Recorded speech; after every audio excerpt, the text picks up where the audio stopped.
This podcast is produced by Northwest Michigan Community Action Agency. The Collective Us, an NMCAA podcast, focuses on inspiring you through stories of those we've helped through our programming or by linking local resources to community members in need. Join us as we learn about the programs offered through NMCAA and how we touch people's lives every day.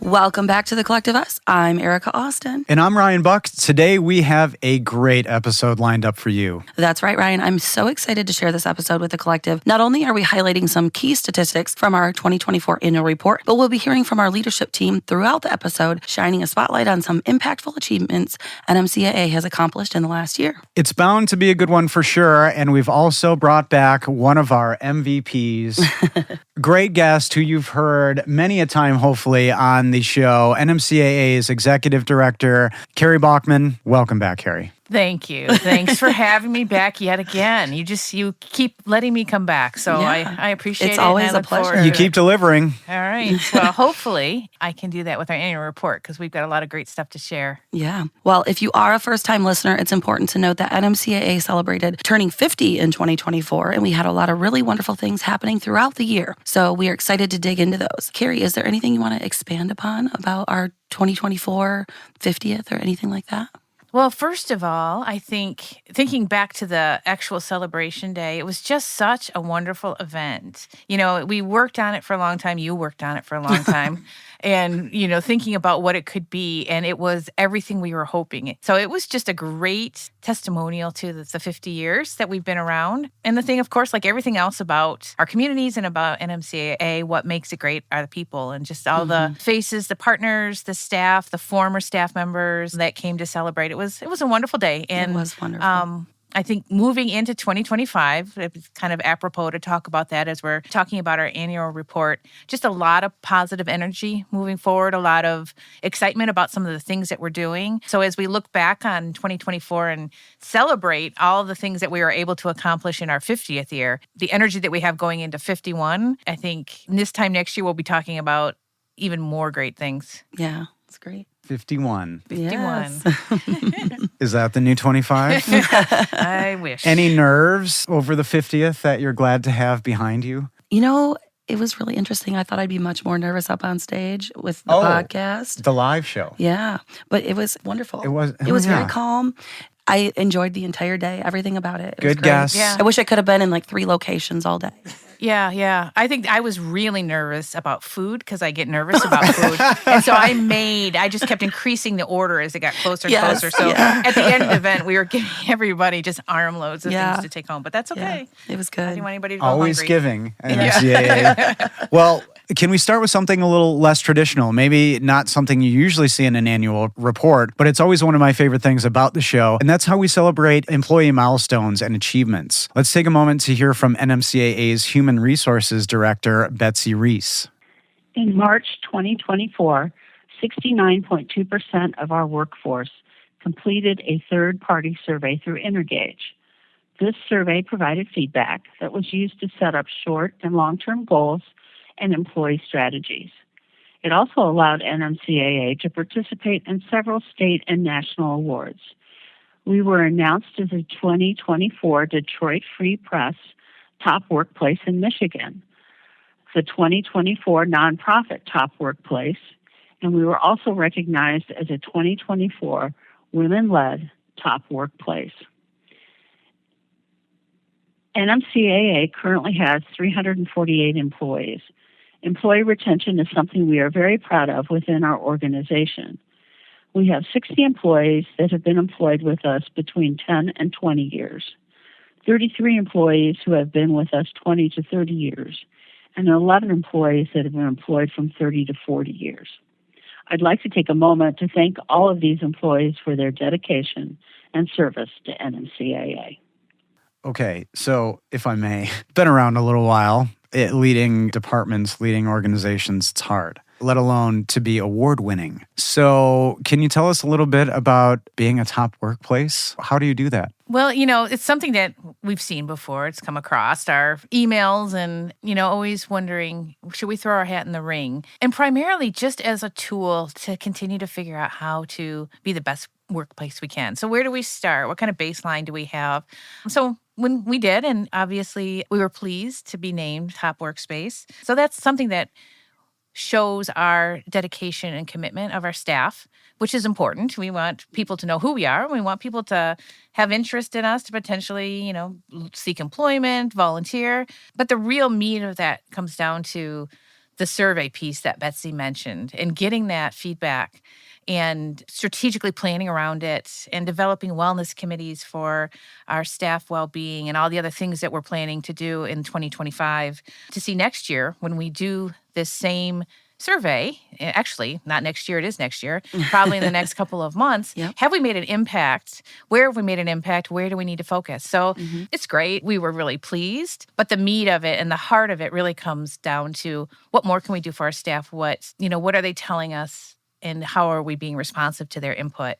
Yeah. As Ryan also mentioned, we regularly celebrate career milestones on this show. And it's incredible to me, still to this day, that some of our employees have been with us for 30 to 40 years. In fact, I just saw our longest tenured employee is celebrating his 40th anniversary next month in February. Actually, no, I'm sorry, this month in February. Wow. So what is it about NMCAA that makes employees stay?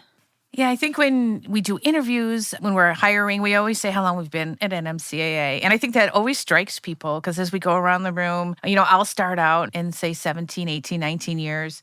And then we get to someone else and they're saying, well, I've been here 36 years. And people are like, really? Have you really been here 36 years? But it's true. And I think there's lots of reasons. I think it's meaningful work that we do. And that means a lot. And we recognize that in what we do. And the core of our programs and services is about empowerment. And, it's empowerment for the people that we serve. It's empowerment for our volunteers and for our staff. It's all about feeling like we can have agency in the world to make a difference, to have an impact, to connect. So I think that overall pervasive culture of empowerment is one of the reasons that people stay. And I think we truly try to live our core values as an organization of respect, accountability, acceptance, compassion, cooperation, like all of those things that we say we're about, we work hard to be about. And do we fall short sometimes? Yeah, of course we do. But we're always trying to strive and say, okay, what can we do differently? So I think those are really the core reasons. And, as I'm talking, I'm thinking another is the local nature of what we do. We're doing work in the community. And we, as individuals in our own communities, have the opportunities to do the work of NMCAA right outside your door, right in your own neighborhood. Yeah. And so that connection to your immediate surroundings, to the people that you know in your community, I think that's another reason too. Yeah, I think that's definitely a big piece of it. Are there certain tenets of what you just talked about that align with your leadership style when you brought yourself, your full self to NMCAA? Any one of those things that really stand out that resonates with your leadership style? Yeah, I appreciate that question because every time I say these core values, there's one in particular that is extremely important to me, and it always has been, and it's respect. For me, that's just foundational.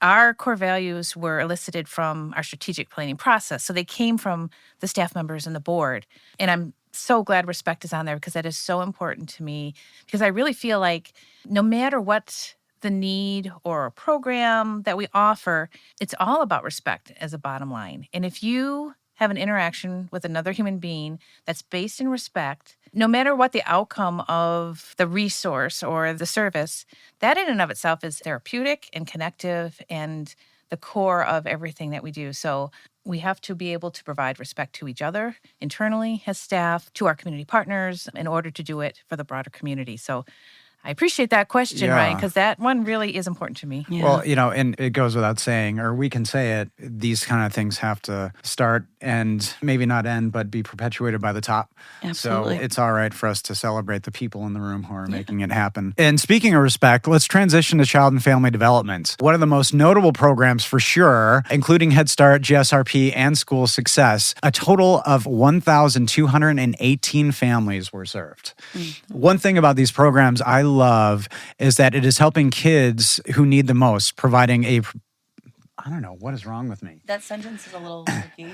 One thing about these programs I love is that it's helping the kids most in need to provide a potentially brighter future for them. One key stat I found very interesting was that 117 children served in these programs experienced homelessness during the program year. That's a staggering and very sad fact. Absolutely. There's so many interesting stats just like that we need to report out annually for Head Start, and they do their own annual report as well.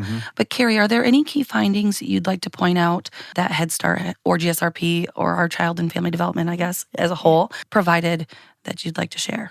First of all, thanks for approaching the programs with a broad stroke, because there are child and family development programs, but there is a scope of programming underneath that really is encompassing from prenatal all the way through elementary school with our school success program.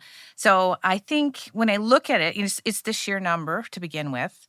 It's over 1,000 children and families. That's a lot of connections in the community. And when we were talking about earlier about connecting in your own backyard, that's our local schools. We're in our local schools. We're in buildings in the community. We've got, 38 classrooms throughout the 10-county region. So just being connected to that many families and communities, I think is something that stands out for me. The other thing that stood out when I was looking at the data from last year was that we did 9,000 approximately home visits. And that just highlights the connection and the importance of the programs in a very holistic way, in that it's about the family and it's about connecting to the child in the context of their family and understanding what kind of supports and what kinds of things are important to that family so that we can adequately support them. So I thought 9,000 home visits was an impressive statistic for 2024. And that's around these particular arenas?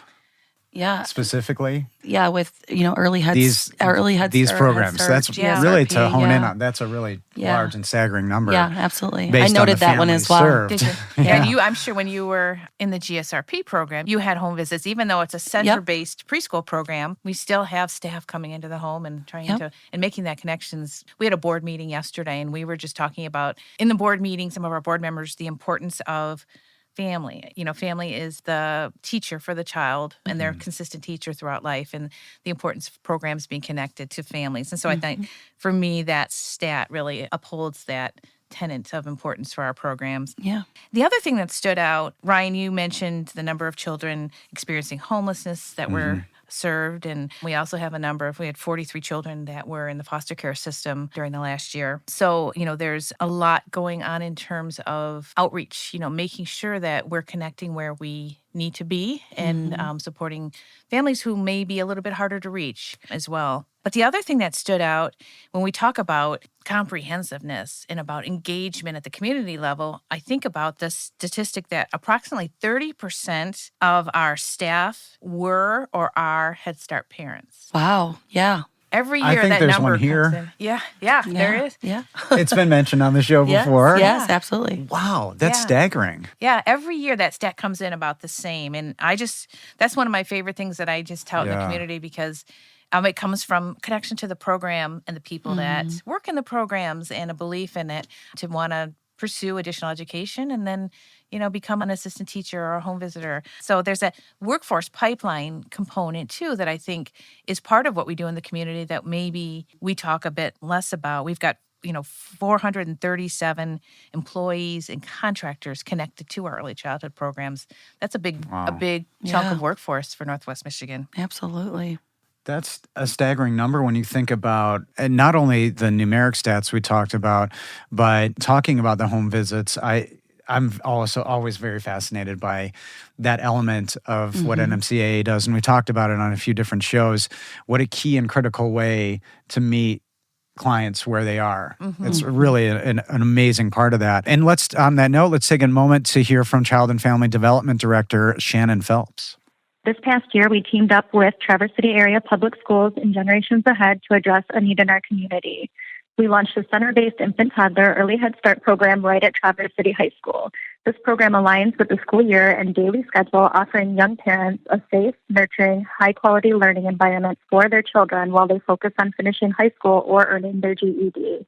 During summer break, parents and children also receive home visits from a center team member who provides learning activities, supporting parents as their child's first teacher. We're also celebrating the first full year of our School Success Partnership program. This initiative supports students at risk of falling behind academically by connecting families with resources and creating personalized success plans. Our liaisons work closely with families, teachers, and students to ensure everyone is on the same page and moving forward. Whether through weekly check-ins or connecting families to services, the goal is simple: ensuring every student has what they need to thrive in the academic environment. That was a lot, but very important information. One thing that I found very interesting is the new classroom at Traverse City High School. Can you tell us a little bit about how that came to be and just what is it in general? Sure, I'd be happy to do that. Probably a lot, hopefully a lot of the listening audience is familiar with Generations Ahead, and they do such incredible work at Traverse City High School, helping parenting teens so that they're able to finish their education. And part of the support is providing quality care to children so that they can focus on completing the requirements for their education. The executive director of Generations Ahead is such a strong advocate that there was a clear gap in serving the teen parents in that there was no longer any childcare provided on site so that they could focus on the work that they needed to do as students. And so, hearing in the community about the need, we started conversation and ended up being able to shift some of our early Head Start programming into Traverse City High School to provide infant and toddler care for parenting teens at the high school. So it's a tremendous partnership. I don't have the statistics on the tip of my tongue right now, but I know in conversation that the number of students that are going to the high school and completing their programming has increased since the beginning of implementing this new childcare on site. So it's just an example. There's so many. It's a great example of a tremendous community partner and the ability for partners on the ground to get together and to think about what we can do together, which happens all the time. And this is just an example of that. So, we're thrilled to be a part of it. We appreciate and recognize the really good work of Generations Ahead in Traverse City High School. And so we're happy to be a part of that. Yeah. Is it a dedicated classroom? It is. That's fantastic. It is. We've got 8 slots. Wonderful. For infants and toddlers. And like Shannon said, typically it would go for the school year.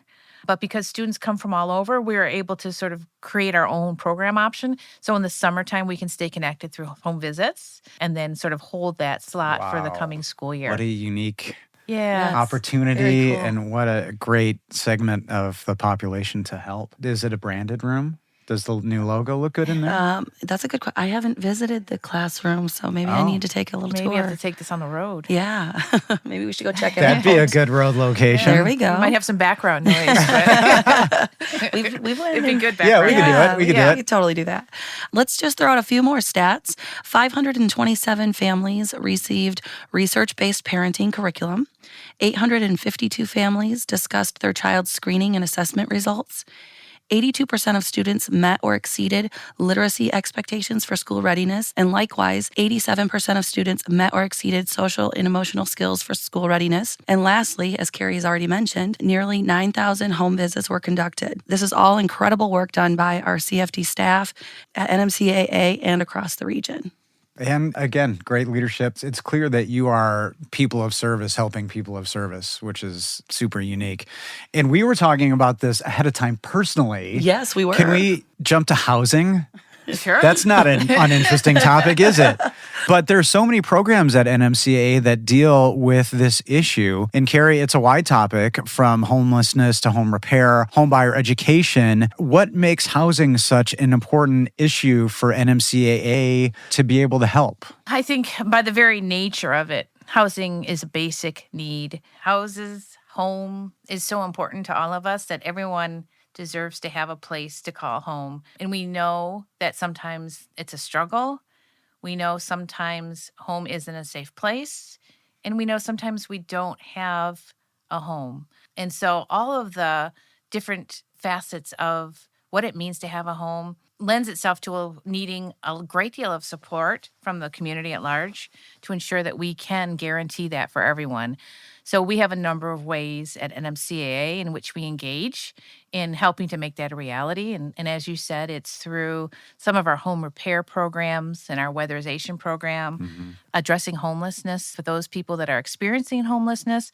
How can we secure housing, and then how can we work alongside to increase the likelihood of stability for housing long term?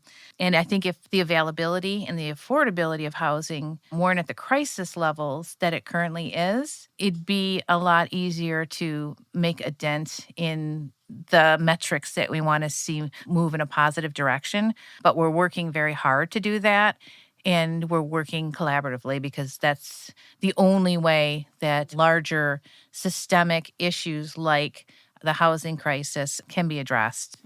And we're a small community, but we've got all of the challenges that seem to affect housing in a challenging standpoint as well. And weatherization in this kind of weather, it's important to know that, you may have a home, and Kerry, you said unsafe, and that could also mean due to no heat in the winter as well. Yeah. And just for one example, in the statistics, last year we served 68 households through our weatherization assistance program. And almost half of those were for elderly folks who were in need of housing repairs and upgrades, but they weren't able to afford those upgrades. So with the home rehab program and with the weatherization program, homes were no longer cold, furnaces were replaced, all the things that make a house a home, we were able to address and assist a portion of our population that is growing year to year in staying in their homes for longer, which is another important component of the larger housing question. Because if you have to leave your home and you are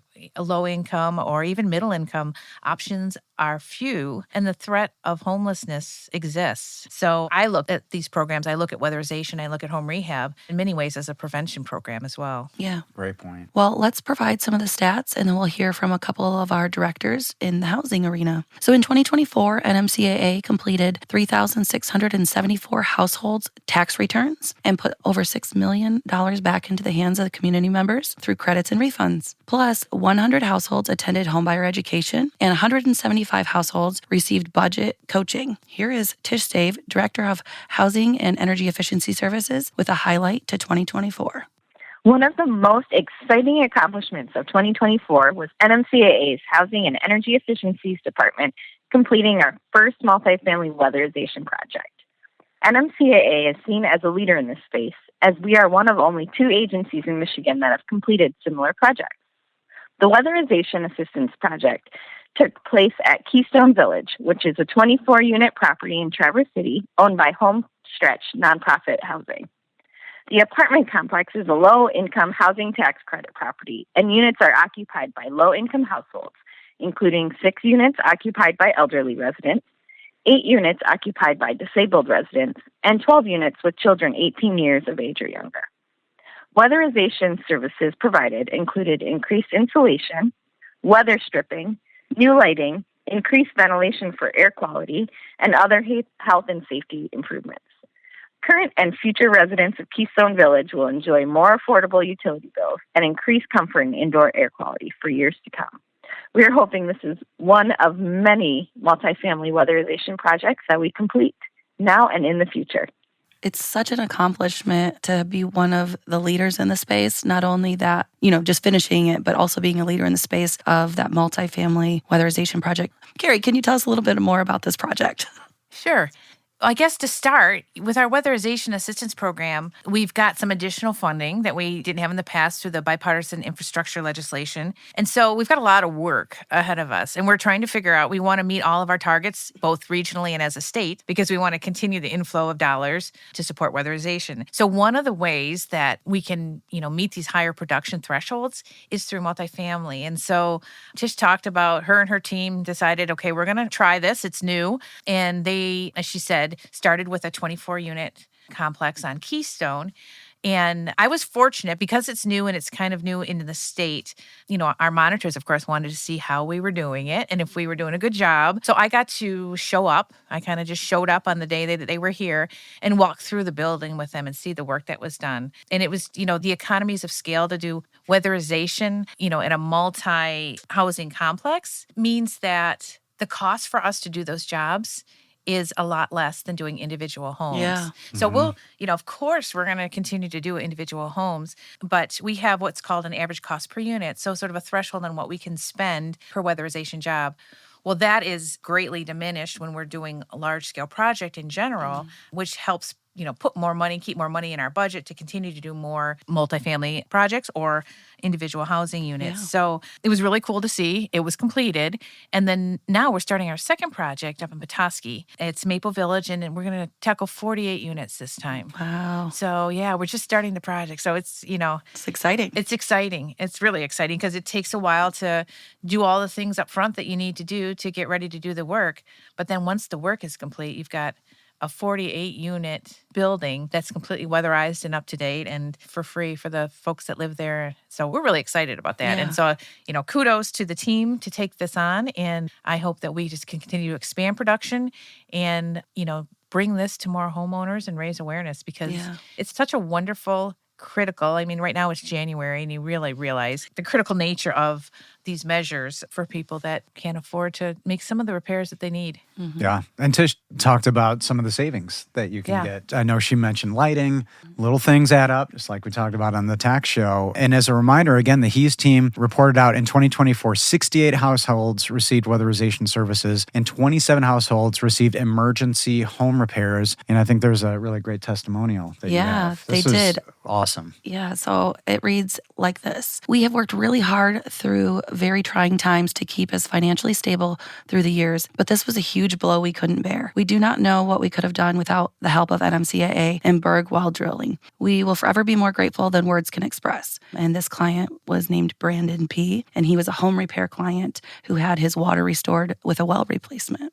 That's a great testimonial from the client, but also about our community partners because we work with contractors throughout the region. So we have so many partners, local businesses that we're working with to do this work, and they are fantastic. We can't say enough about our local partners and the response we get from clients who talk about the contractors that came in their home and the way they were treated, and goes back to those core values that they're carried forward even in the contract work that we do. And we're just so appreciative of the relationships we have. That's exceptional. That's, a few times we've said water replacement or water restoration on the show, and just take a moment to, again, there are a lot of challenges, but not having water, pretty significant one. Yeah, absolutely. And we can't skip over one of the topics that we talked about a little bit, still very prevalent today, very prescient right now in this winter cold, and that is the topic of homelessness. So let's take a listen to Homeless Prevention Programs Director Sarah Hughes. In 2024, our NMCAA homeless prevention programs assisted 3,253 individuals obtain and maintain housing in Northwest Michigan. Our programs help households transition from homelessness to stability by providing short-term rental assistance along with in-home case management support as they work towards self-sufficiency. What do you think is contributing to homelessness in our area right now? If you are unhoused and need assistance locating shelter, please call us at 844-900-0500. Thank you. Why, you've touched on it, but let's take a moment to make it poignant. Why is this work important? Well, I think in many ways, homelessness represents the extreme of the housing crisis continuum. Our homeless prevention director, Sarah Hughes, mentions short-term rental assistance and case management. And the rental assistance stabilizes the housing situation so that other needed resources and connections can be established to support long-term housing stability. But our case managers are the conduit that make that happen. Again, back to the relationship. Having dollars, having funding, and having staff that are spending time and spending the hours that you mentioned earlier in helping individuals achieve housing stability is the crux of, what we can do to help end homelessness. And the only thing that can end homelessness is housing. So it's part of a much larger picture. But I do, when we talk about the housing crisis and about the various approaches to addressing it, like homelessness is sort of the extreme of the continuum. So a lot of what we do in the other areas and spaces that we live not only are helpful, but in many ways they're preventative. Extreme. That's a really wonderful way of putting that, a very serious way of putting that, and it is the hardest way to see a fellow citizen struggling. And if you don't mind, I'd like to share a testimony from an NMCAA client out of Wexford County who was housed in early summer of 2024. Quote, "What you guys do is amazing. The fact that for the first time in 3 years, I've been able to just walk to the bathroom and not go outside to walk from the camper to a house to do it is amazing. Turning on the heat when it gets too cold is awesome. You guys did something for me that I've been fighting for 3 years for, and I'm so grateful." Again, very poignant points made. Walking outside, turning on the heat, very simple things a lot of people probably take for granted. Yeah, and I know you may hear in this particular testimony like, oh, well, this person was in a camper. But it's still not a habitable place meant for human living. It's meant for camping. And so that's an important thing to take away from that, because it is a different thing. Some people choose to do that, but it's not what that's meant for. So just wanted to make that point as well. Ended a 3-year fight for that individual. Absolutely. Is there anything else you would like to add regarding homelessness, Kerry? Just again, if you know anyone experiencing homelessness, if you have concerns yourself, please call our 844-900-0500 number. We are what's called coordinated entry for the region. So it's the starting point is making that phone call. And when you do, you will get a message and be asked to leave some information. And then our coordinated entry staff will call you back. And we do that because that is the way that we can sort of triage as calls are coming in and address highest priority needs the fastest. So we're not trying to put anybody on hold, or we're not trying to make it a cumbersome system. That's the reason it's done like that. So don't be put off if you need to call, or if you're suggesting for someone else to call, that they go ahead and leave that information and we will get right back with them. Yeah. These are all such important topics to highlight. So now I'd like to take a moment to transition to food insecurity. In 2024, NMCAA's Emergency Food Assistance Program, or TFAP, made a big change. They're no longer distributing boxes of food on specific dates and times, but rather delivering boxes to local food pantries across the region for pickup when they're open for service. This change also allowed NMCAA to open our very own food pantry in our Cadillac region. And the pantry opened in June of 2023, and it's about 6 months' time, they've served roughly 500 clients. That's a good business. Yeah. It's very cool. That was a big thing. What a wonderful community service to have, because food is a scary situation a lot of our fellow citizens are in, but it's such a great connector, to found community. In 2024, TFAP served roughly 3,500 clients monthly, and the Commodity Supplemental Food Program, or CSFP, served roughly 2,000 clients per month. Kerry, the importance of these food distributions and hearing these numbers is staggering. It's clear these programs are needed. What does this mean to you as executive director to keep programs like this in the arsenal? So you were kind enough a week ago, I think, to invite me to talk about the community needs assessment. And when I did, I, talked a little bit about all the amazing organizations on the ground that are working to address food insecurity. But when we looked at the data in the CNA, we see that this is still an issue. In over half of the counties we serve, 10% or above households are food insecure. So that's 1 in 10. And in some of the counties we serve, it's as high as 17%. So when you think of the reality of that, 1 in 10, almost 2 in 10 people that could be food insecure, you realize that despite all of the good work that's being done, this is still one of the priority areas that we have to keep front and center.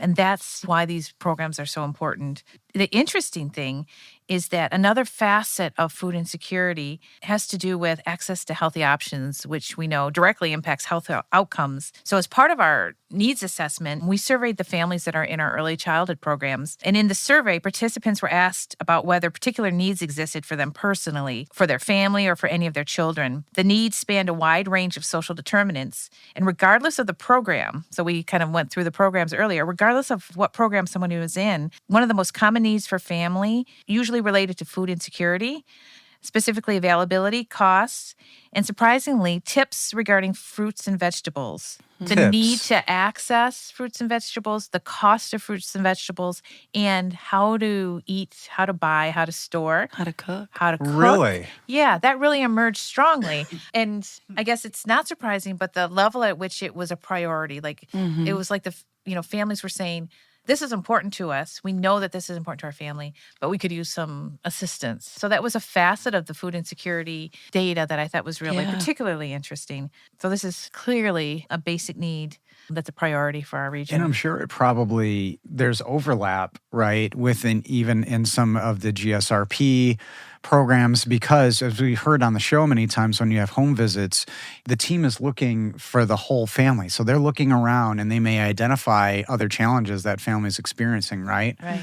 So that's the beauty of NMCAA, is you can have somebody who's seeing something and there's somebody else that they could call a colleague to help with that particular program if the family is interested. Absolutely. Exactly. Because that's what you do. Your heads are constantly looking around going, what else? Not just this. Yeah, Absolutely. that's so true. That's so true. You have your things that you are going to do that you want to do, but you're right. You're always looking, thinking, trying to make connections, trying to problem solve for that very reason. And you've created the resources that helps you be as many things to as many people as possible, which is so impressive. Yeah.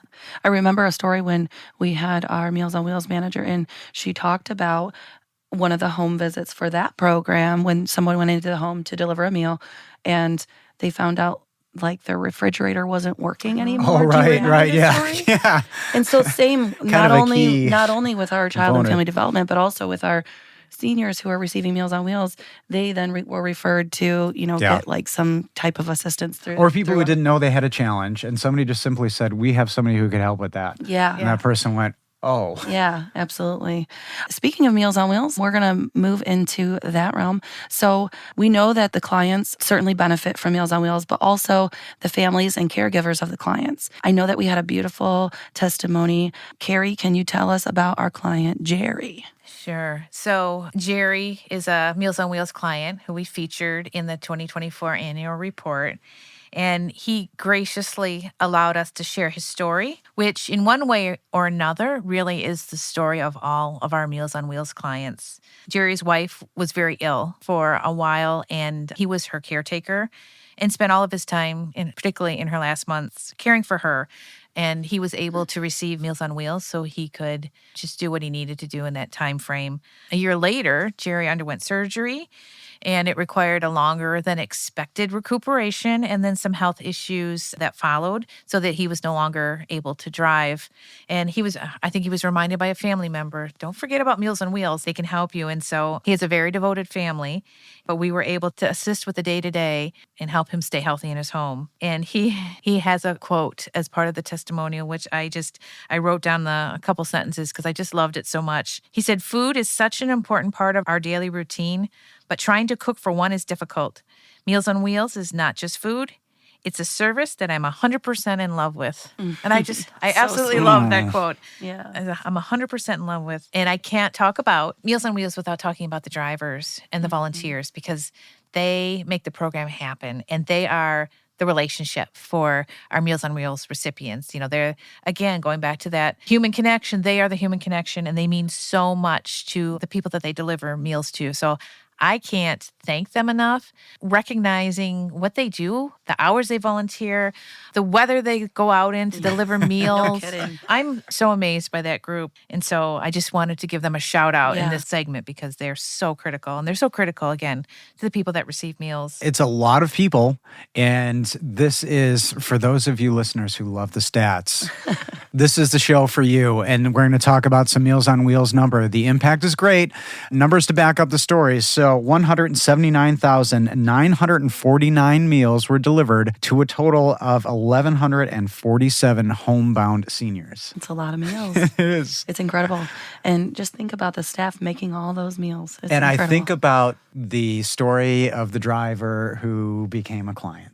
Yes. And yes, I remember that. That's a lovely little moment Yeah. here in the studio. Yeah, and we can't forget about the congregate meal sites as well. We served 16,705 meals to 728 active seniors across the 4-county region that Meals on Wheels of NMCAA facilitates. We've had a wonderful 2024, and we certainly can't do it without our volunteers, stakeholders, and community partners, and it truly means the world to us. So with that being said, I'd like to take a moment to hear a few words from NMCAA's engagement manager, Melissa Thompson. So in 2024, we celebrated 50 years on September 27th with a reception and live recording of The Collective Us, an NMCAA podcast, where we highlighted our staff, clients, and community partners who have joined us on this journey by reflecting on our community's growth over the past 5 decades. And here we are in 2025, ready to enter the next 50 years. But we can't do it alone. Just like our podcast title, it takes a collective effort by all of us to support our neighbors' needs. Our housing and energy efficiency services, financial empowerment and economic stability programs, homeless prevention outreach, child and family development education, and food services programs are just a few of the basic needs programming we provide every day to the 10 counties we serve in Northwest Michigan. The theme we carried throughout our 50th year of "You are the key to unlocking the future of community action" is how we're approaching opportunities to engage all communities in supporting our mission today and tomorrow. My goal as engagement manager is to invite a broader audience to join us right now with recurring monthly donations to sustain our efforts throughout the year, or better yet, encourage those with the means to leave a legacy gift by including NMCAA in their estate plans. These efforts take a steadfast perseverance to demonstrate the long-term resiliency of our agency and the positive impact we've had in our communities. Melissa, one of my favorite people. She and a great MC, kept that live show going. Yeah, had to do the rules. And that was something from that day because I got to meet a lot of NMCAA supporters and partners and just the unilateral joy across the board, happiness to be there, the pride in partnering with NMCAA. That was pretty staggering. It was just a lot of happiness, a lot of joy, doing good work, obviously. But there's a lot of people who could be contributing to a number of partners in the community, and they happily choose NMCAA. Yeah. Do you have anything you'd like to reflect Partners. upon with Carrie likes partnerships. I know. I know. I was just thinking about that as you guys were talking and thinking about, a year plus and like how you can just like weave through past episodes and make connections and pull things forward because you've had, I don't know how many episodes you've done at this point. This is number 46 or 7, I believe. Is it? Yeah. Wow. Yeah. Wow. Yeah. We're approaching 50 ourselves. 50. We need a party. Didn't think about that. We need a party. Did you hear that? Right? That's a great one. Yeah. Well, this is a good space for that. Real quick before we start to wrap up the show, I just want to make sure I mention too, as marketing manager, I think it's important to call out that, 50 years is such a huge milestone. And I'm so grateful that Carrie, you let me kind of lead our little team that we have in marketing and fund development to kind of rebrand and bring NMCAA a new, fresh look, because I think that's a huge part of who we are moving forward to. And so I'm really excited about our new brand, our look, and our new website and this podcast. And I think we're doing a lot of really great things on the marketing side of things. So I want to just shout out to you and the leadership for embracing all of that. And just excited to move forward with all of this. So for sure. Do you love that marketing and branding stuff, Carrie? Or are you glad it's behind you? For another few years. Oh, it's just the process itself. Okay, I get it. It was a process, but it was so worth it. And just to have it accomplished, I think just feels so good.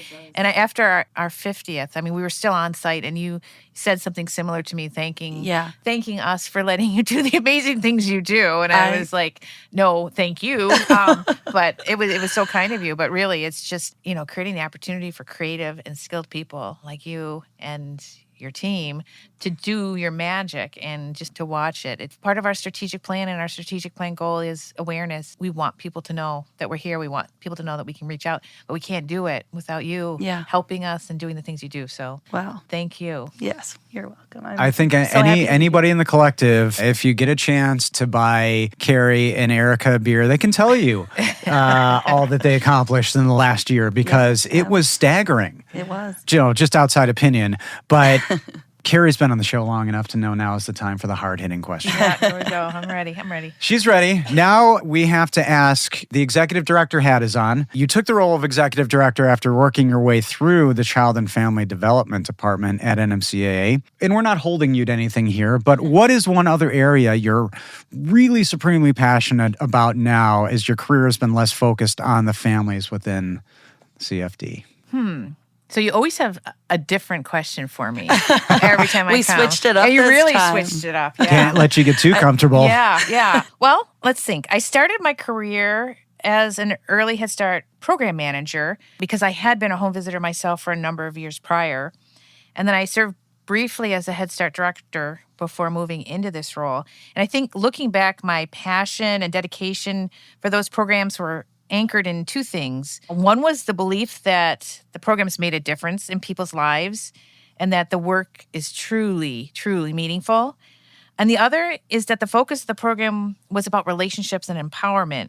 So now that I have a broader perspective and a deeper understanding of the array of services that we provide, I find that those same core elements are a part of all we do. The passion really is the people and not the program. And, the empowerment component, the definition being the process of becoming stronger and more confident, especially in controlling one's life and claiming one's rights. Empowerment is the motivator. Yeah. I love that answer. I wasn't sure where we were going to Well, go. the NMCAA Empowerment Department, I think, is coming up, and it's going to be something new and powerful. Yeah.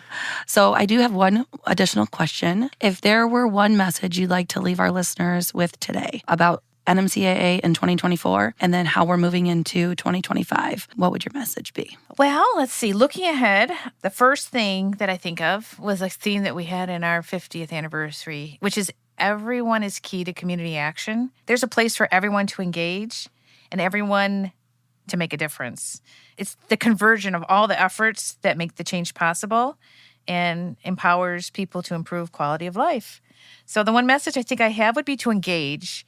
And you can engage with NMCAA or really any other organization in the community whose mission you're passionate about, because it doesn't matter how you help. It just matters that you help. Yeah. I love that message. Yeah. It's great. Beautiful. Well, Kerry, thank you so much for joining us today and to all of our leadership team for their insight. It's so great to hear the success stories and milestones NMCAA has achieved over the last year, and we look forward to continuing to help our community in the future. So, Ryan, it is time for your take. Well, honestly, it's always a pleasure to have Kerry with us and dropping her knowledge and experience and passion. But the resources that NMCAA provides, and this is, again, such a really wonderful way to highlight an annual report. An annual report, there's a lot of great information, and it's not just, hey, bragging, look at us. It's real great information, and be a participant. We talked about this on other shows, match the energies and be a part of this solution. But the annual report on the website is a great resource and has great information. Mm-hmm. And again, kudos to being very clever on how to present it and highlight it. Yes, it's a fun way to highlight the annual report. So as a couple of reminders before we wrap up today, if you or someone you know is homeless, please call our coordinated entry line 1-844-900-0500. Also, NMCAA has begun taking interest forms for our Head Start and GSRP classrooms for the 2025-2026 school year. So if you have a child who is 3 or 4 years of age and interested in free preschool programming, go to nmcaa.net to fill out an interest form today. Also, NMCAA's Laundry Project takes place weekly in Traverse City for community members in need.